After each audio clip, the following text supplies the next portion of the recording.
आपला कट्टा आहे अहमदनगरमध्ये आणि आज आपण भेटणार आहोत नितेश बनसोडे यांना. नितेश बनसोडे गेली 15 वर्ष निराधार मुलांसाठी काम करत आहेत आणि ते संचालक आहेत सावली घर या संस्थेचे. तर भेटूया नितेश बनसोडे यांना. नमस्कार नितेशजी. नमस्कार. सावली याची सुरुवात का आणि कुठून झाली? सावलीची सुरुवात 2001 ला झाली. सावलीची सुरुवात करण्याच्या मागचा मूळ उद्देश असा होता की ज्या मुलांना आई वडील नसतात आणि भौतिक कुठलाच पाठिंबा नसतो आणि अशी जी मुलं आहेत त्या मुलांच्या डोळ्यात कोणतंही स्वप्न राहत नाही, म्हणजे स्वप्न देणारे कोणतीच साथ त्या मुलांना नसते. हे ज्या क्षणाला माझ्या लक्षात आलं की अरे आपण असं काहीतरी करायला हवं की त्या मुलांना स्वप्न दिलं पाहिजे आणि त्यांना एक कौटुंबिक वातावरण दिलं पाहिजे, एक घर दिलं पाहिजे. त्या विचारात ना खरं 2001 ला सावलीची सुरुवात झाली. समाजात बरेच घटक आहेत ज्यांना मदतीची गरज आहे. तुम्ही अनाथ मुलं हेच का चूज केलं?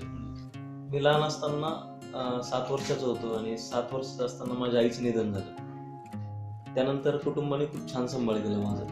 मी ज्यावेळेस 10वीला तालुक्याच्या ठिकाणी शिकायला गेलो आणि शिकत असताना ज्यावेळेस मधल्या सुट्टीमध्ये जेवणाच्या सुट्टीमध्ये काही मुलं आमच्याबरोबर यायची.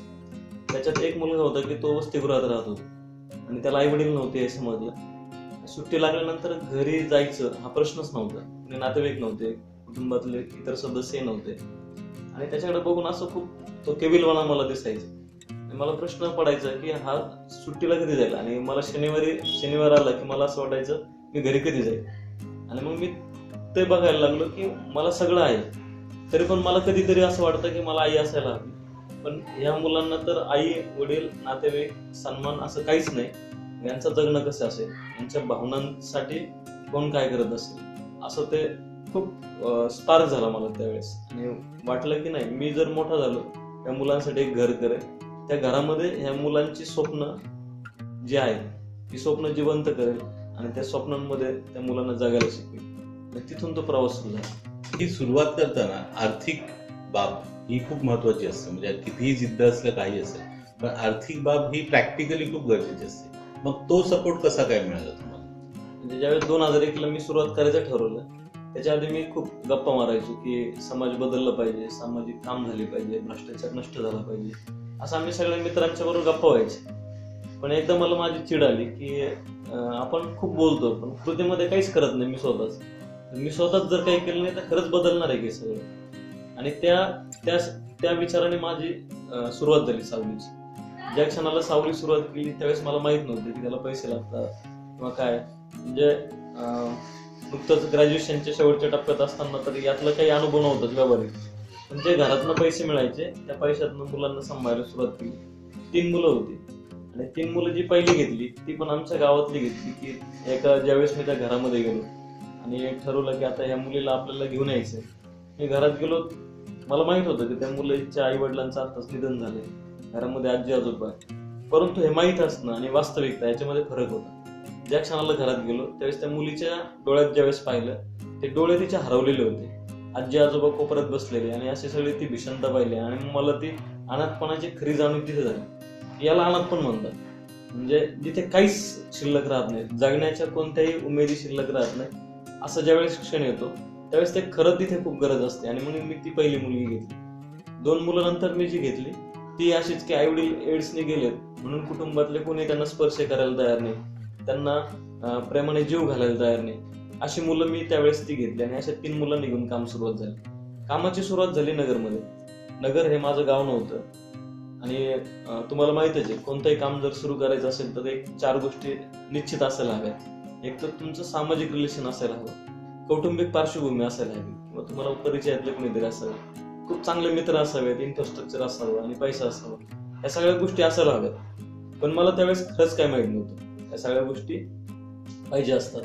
काम चालू केलं त्यावेळेस यातलं काहीच नव्हतं. नगर माझं गाव नव्हतं. मी पत्रकारितेचा कोर्स करत असताना या कामाची सुरुवात झाली.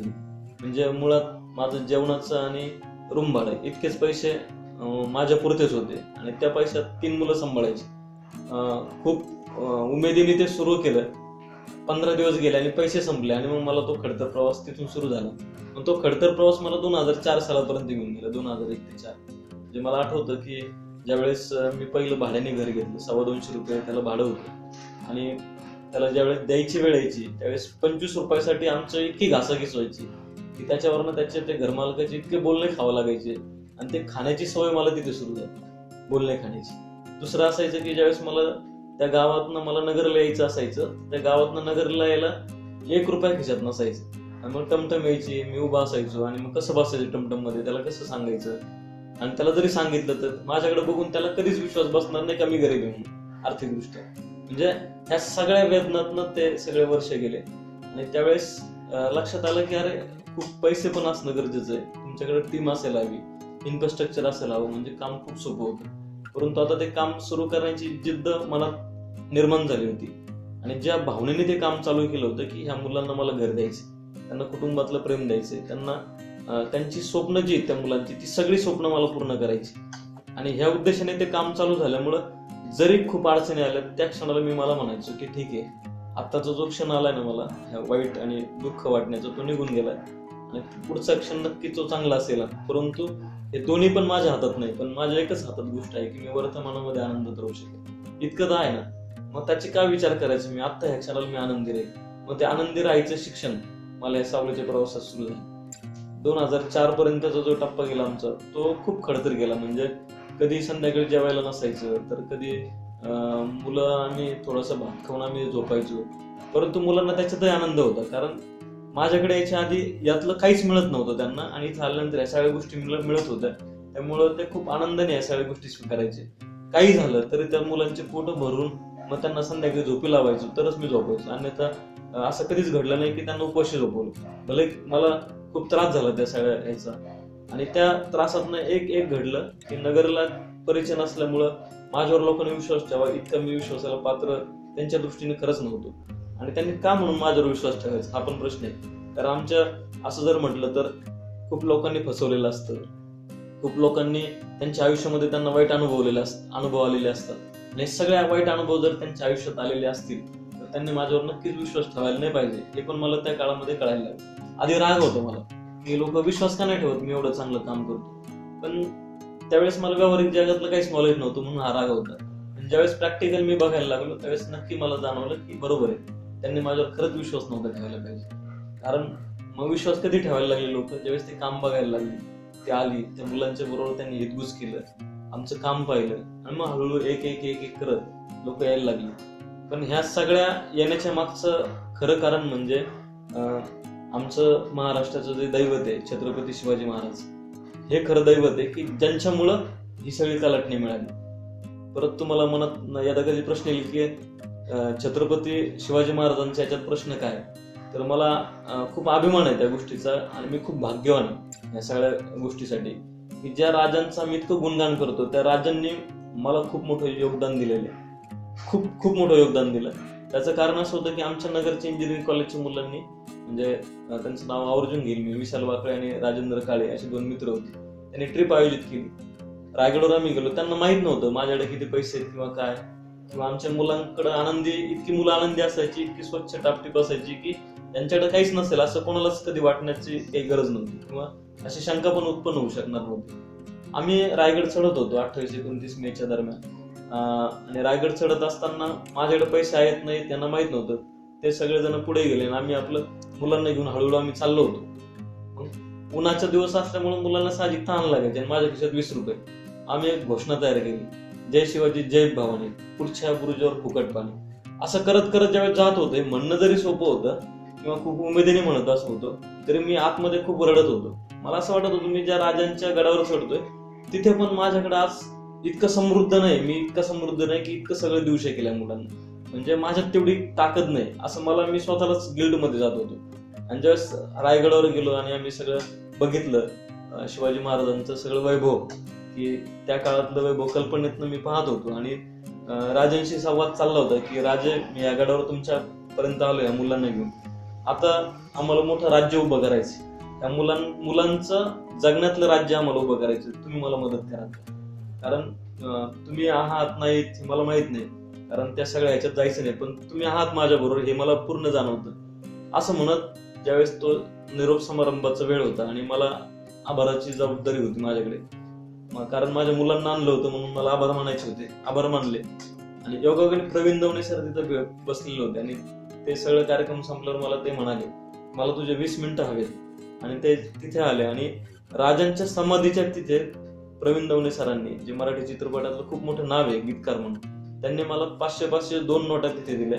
आणि त्या नोटा देणं म्हणजेच तो एक इतका मोठा आशीर्वाद होता की महाराजांच्या समाधीस तिथं मला समृद्धी मिळाली.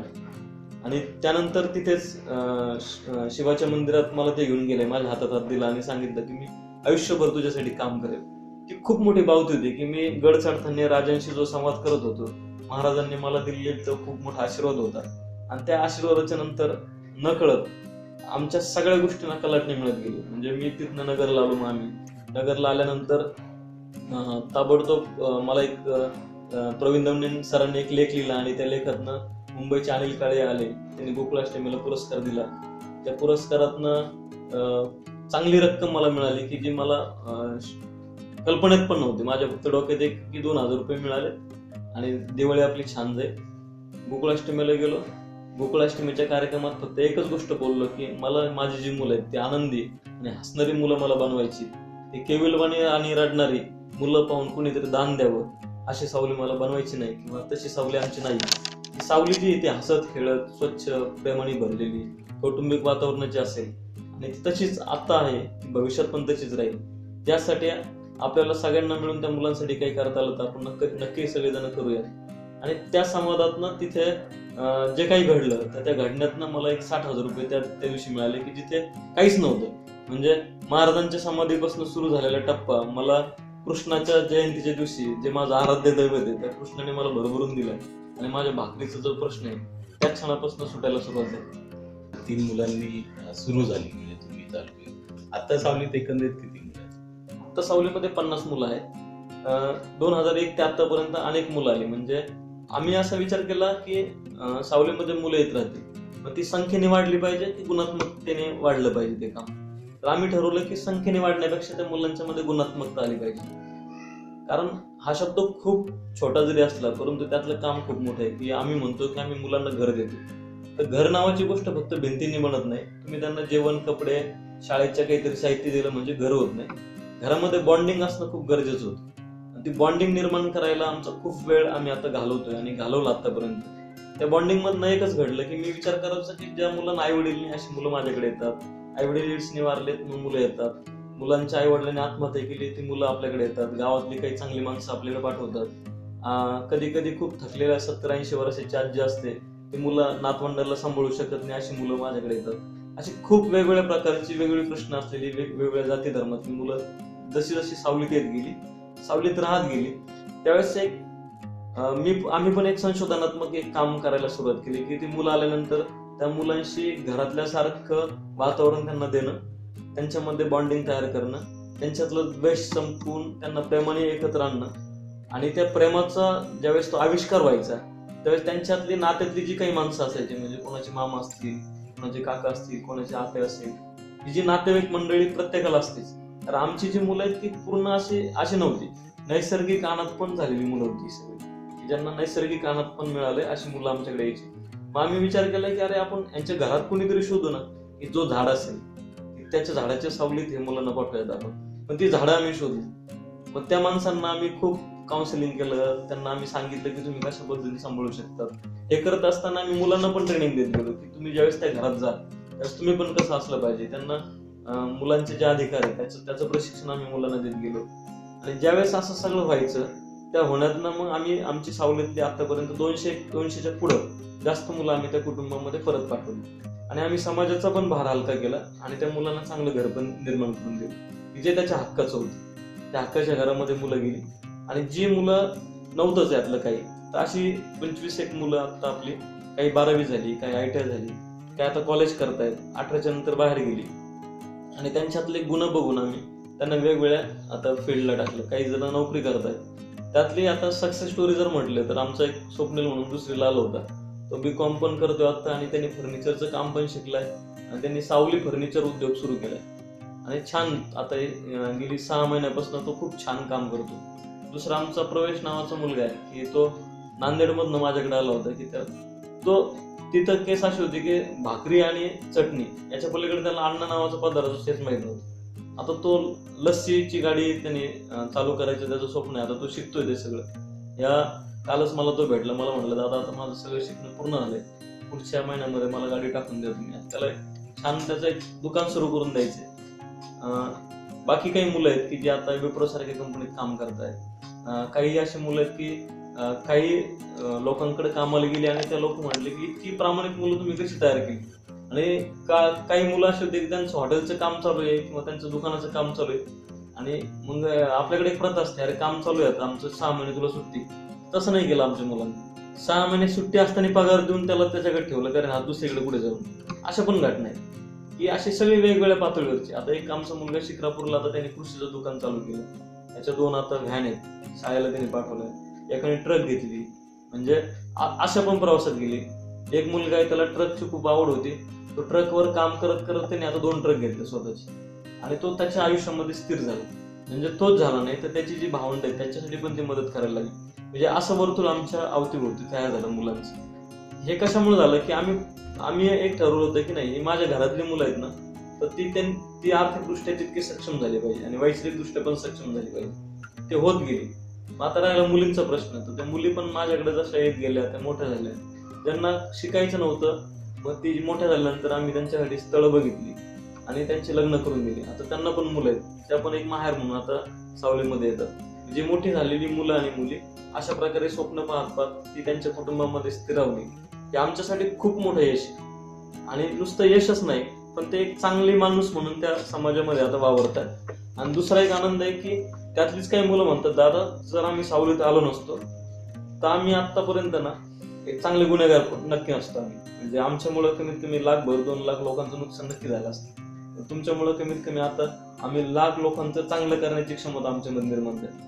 म्हणजे म्हणून मला पण कधी कधी वाटायचं की अरे आपण मुलांना सांभाळतोय, काहीतरी वेगळं करतो. पण नंतरच्या काळात असं वाटत गेलं आपण काहीच करत नाही. उलट या मुलांमुळे आपला समाज सुरक्षित राहतोय. ही मुलं सावलीत आहे म्हणून आपला समाज सुरक्षित आहे. ही आपल्यासाठीची सगळ्यात मोठी गोष्ट आहे. आपलं त्यांच्यासाठी काही करणं हे शक्यच नाही. आपण काहीच करू शकत नाही त्यांच्यासाठी, कारण आपण काही करणारे नव्हतो नाहीत आणि कधी असणार पण नाही.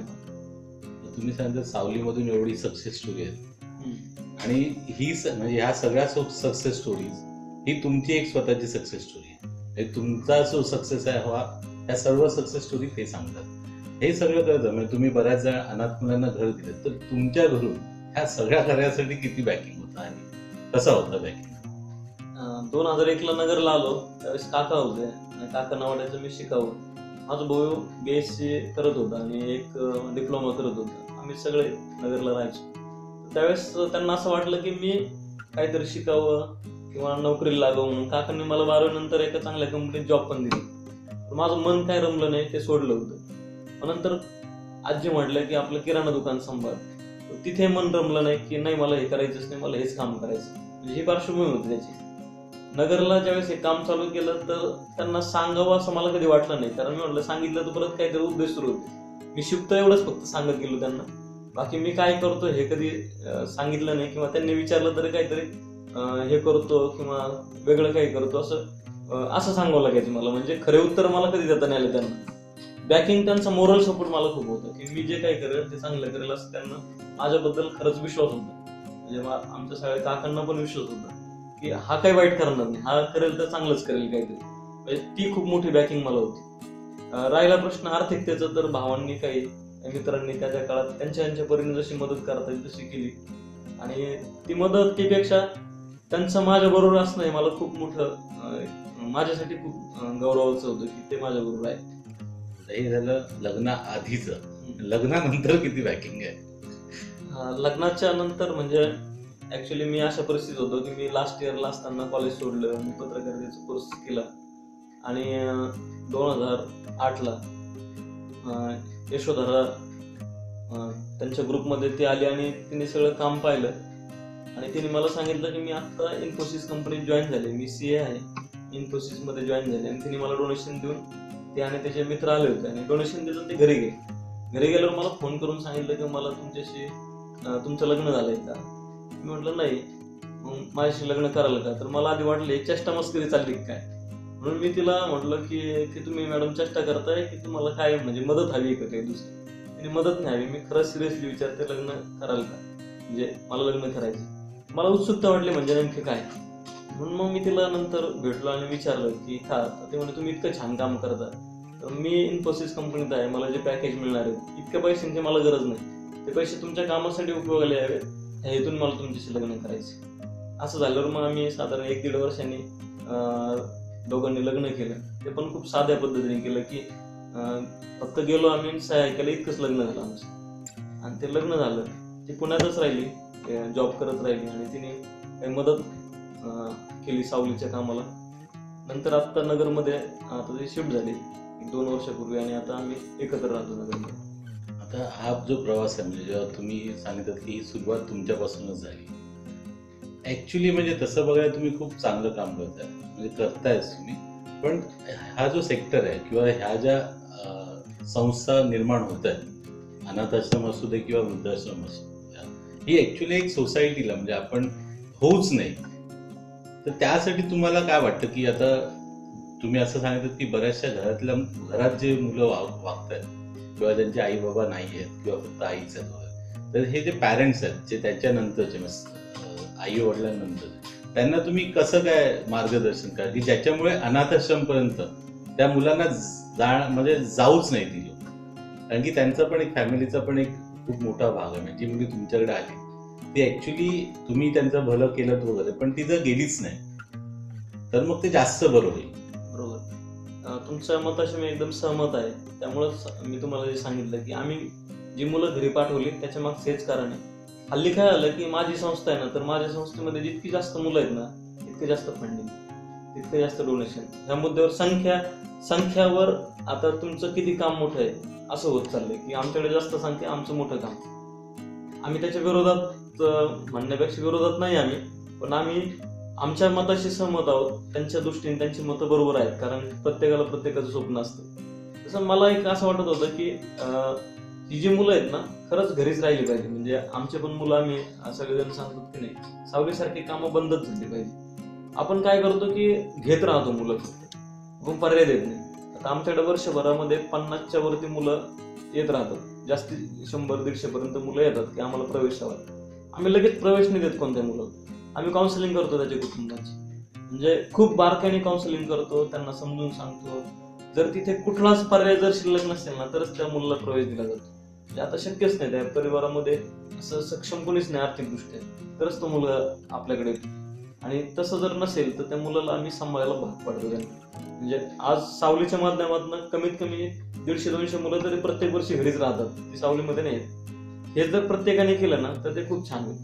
मग आमच्याकडे ज्यावेळेस आयुक्त आले आणि त्यांनी ज्यावेळेस बघितलं की अरे इतकी मुलं आपली परत जात आहेत, म्हणजे आम्ही आठास नाही केलं की मुलं आमच्याकडेच राहील, आम्ही असं बघितलं की त्यांच्या घरामध्ये कुटुंबातल्या लोकांकडे जाईल.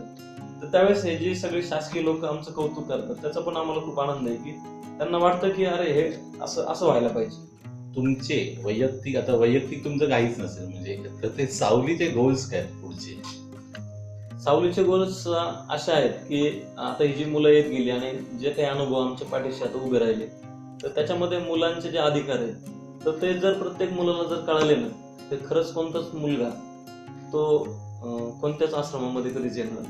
म्हणजे त्याला कुटुंबात राहण्याचा अधिकार असतो, त्याला प्रेमाचा अधिकार असतो, समानतेचा अधिकार आहे, त्याला शिक्षणाचा अधिकार आहे, स्वच्छ पाणी पिण्याचा अधिकार आहे, मत मांडण्याचा सगळ्यात महत्वाचा अधिकार आहे. हे अधिकार ज्यावेळेस प्रत्येक मुलाला माहित होईल त्यावेळेस तो अधिकाऱ्याने त्याच्या कुटुंबाशी बोलायला शिकेल. म्हणजे जो काकांशी बोलेल, आत्याशी बोलेल, मामांशी बोलेल, असं बोलायला शिकेल तो. आणि ज्यावेळेस तो बोलायला शिकेल ना घरामध्ये, त्यावेळेस ते घरातले लोक त्याला सांभाळायला शिकतील. आणि म्हणून आमचं पुढचं टार्गेट आहे की हे सगळे मुलांचे अधिकार या देशातल्या प्रत्येक मुलांपर्यंत पोहोचले पाहिजे. दुसरं एक आहे की जी मुलं आहेत की त्यांना आता कोणीच नाही आणि खरंच त्यांच्या पुढे आता काहीच नाही शिल्लक, आता म्हणजे नातेवाईक पण त्यांना नाही सांभाळत, तर अशी जी मुलं आहेत अशा मुलांसाठी भविष्यामध्ये कल्पतरू शैक्षणिक संकुल जे निवासी असेल ते उभं करतो आपण. त्याच्यामध्ये मुलांच्या कल्पनेतले उद्योग तिथे असतील, ती मुलं ते उद्योग निर्माण करतील आणि ती आर्थिकदृष्ट्या खूप सबळ होतील. आणि ती सबळ झाल्यानंतर तीच मुलं म्हणजे आता आमच्याकडं एक असं सुरू आहे की ते सगळंच करायचं, आपल्याला पैसे पण खूप मिळवायचे, हे करून सुद्धा आम्हाला सामाजिक क्षेत्रामध्ये किंवा आपल्या देशामध्ये कॉन्ट्रीब्युशन करायचं समाजामध्ये, की कॉन्ट्रीब्युशन करणारी मुलं भविष्याच्या काळामध्ये निर्माण करायची. आणि हे तर माझं स्वप्न आहे, आमच्या मुलांचं असं स्वप्न आहे की आम्हाला भारताचं नेतृत्व करायचं, या पूर्ण देशाचं पुढच्या काळामध्ये नेतृत्व करायचं आहे. आणि नेतृत्व करायचं स्वप्न मुलं पाहतात म्हणजे माझ्यासाठी खूप मोठी गोष्ट आहे की ती वैचारिकता त्या मुलांमध्ये यायला सुरुवात झाली. सावलीची मुलं सांभाळताना काही समोर प्रश्न येत गेले, जसे आदिवासी भागातली मुलं आली आणि मी पण त्याच भागातला असल्यामुळं लक्षात आलं की तिथे कुपोषित मुलांची खूप संख्या आहे. आम्ही तिथे कुपोषित मुलांवर काम चालू केलं, त्यांना मेडिकल सुविधा पुरवणं, काही त्यांना म्हणजे स्नॅक्स देणं. त्यानंतर हे करत असताना एक गाव असं होतं की जे मुदखेल नावाचं गाव आहे, तिथे आम्ही 3,500 फुटाची पाईपलाईन करून दिली. ती पण सामाजिक सहभाग, कारण सगळ्या महिला 3,500 फूट खाली जायच्या आणि डोक्यावर पाणी घेऊन यायच्या.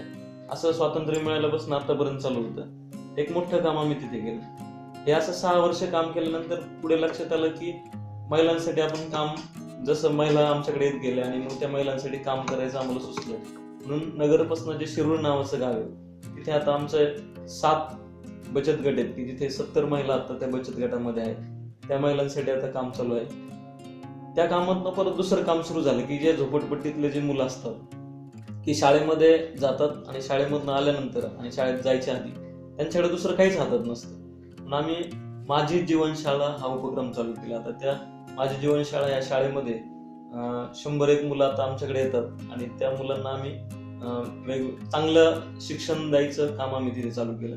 त्याबरोबरच लोणीकन रोडला पसायदान नावाचा एक उपक्रम केला की जी सगळी भटकी मुलं आहेत, ज्यांनी गाव सोडलेलं आणि पालावर राहतात, अशा मुलांसाठी पसायदान नावाचा उपक्रम चालू आहे. या अशा पद्धतीची कामं चालू केली. हे सगळं करताना आमची जी मुलं आहेत आता, की जी सगळी मोठी मुलं आहेत, ती सगळी मुलं आता सावली सांभाळतात. तीच मुलं त्यांचं मॅनेजमेंट करतात. आणि ते करत असताना सावलीमध्ये वेगवेगळे उपक्रम चालू झाले. एक म्हणजे मुलांनी शेतीचा उपक्रम चालू केला की ज्याच्यातून आमचा भाजीपाला आम्हाला मिळतो. त्यानंतर आम्ही वर्ध्याला जाऊन खास आमच्या काही मुलांनी प्रशिक्षण घेतलं आणि त्या प्रशिक्षणातनं मुलांनी आता त्या प्रशिक्षण घेऊन चरखा उद्योग आम्ही चालू केला. जानकीबाई आपटे चरखा केंद्र असं आम्ही त्याला नाव दिलं. त्यानंतर हातमागाचं मशीन घेतलं. सकाळी मुलं फिट असायला हवे म्हणून तायकंदोचा क्लास आहे. काही मुलांसाठी संगीताचे क्लास चालू आहेत आता की ते संगीत शिकतायत. स्वयंपाक शिकला पाहिजे म्हणून त्या सगळ्यांना स्वयंपाक बनवण्याचं प्रशिक्षण पण आम्ही दिलं. आता आमच्याकडची 7वीच्या पुढची सगळी मुलं स्वयंपाक बनवू शकतात. ते सगळ्यांना स्वतःची पोळी भाजी करता येण्याची ताकद त्यांच्या निर्माण केली. त्याबरोबरच आता आम्ही ई लर्निंगचं मुलांना सुविधा निर्माण करून दिली. तर आम्हाला शिक्षक मिळणं थोडंसं लांब होतं, कारण नगरपासून आमचे 8 किलोमीटर थोडंसं आतल्या बाजूला आहे आणि तिथे शिक्षक येणं अवघड असायचं. म्हणून आम्ही ई लर्निंगचं तिथं प्रोजेक्ट सुरू केला मुलांना. आता मुलं शिकतायत. सगळ्यात महत्वाचं म्हणजे आता ज्याला निरीक्षण गृह म्हटलं जातं की जी शासकीय निरीक्षण गृहात जी मुलं असतात की ज्यांना 3-3, 4-4 वर्ष शिक्षा झालेली, जे लॉकअप मध्ये होती किंवा काही गुन्ह्यामध्ये त्यांना बंद केलं होतं, तर तिथल्या व्यवस्थेला असं वाटलं की सावली एक अशी स्पेस आहे की तिथे मुलांना खरंच त्यांचं मूलपण मिळेल. हे आमचं खूप मोठी आम्हाला संधी होती की त्यांनी आम्हाला संधी निर्माण करून दिली. अशी सगळी लॉकअप मधली असलेली गुन्हेगार असलेली काही मुलं ते आज सावलीत आहेत आणि ते अतिशय आनंदाने सावलीमध्ये राहत आहेत.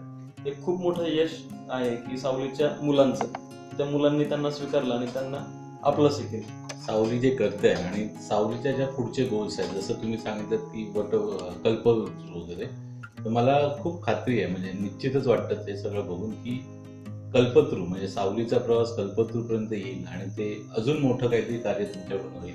आणि त्यासाठी आमच्या खूप खूप शुभेच्छा. तुम्ही पॅशन कट्ट्यावरती भेट दिली त्याबद्दल तुमचे खूप खूप धन्यवाद. थँक्यू.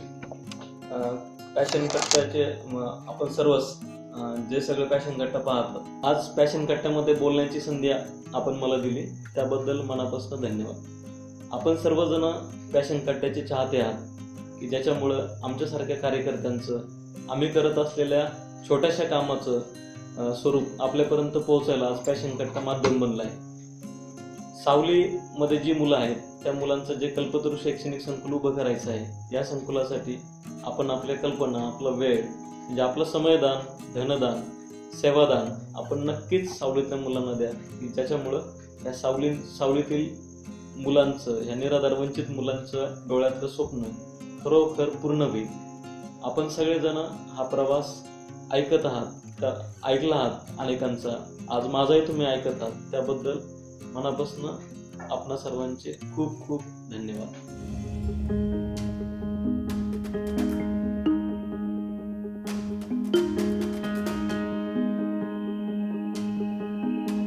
म्हणजे 30 वर्ष मी काम केलं या क्षेत्रात आणि या 30 वर्षात मला मुलांनी बरंच शिकवलं.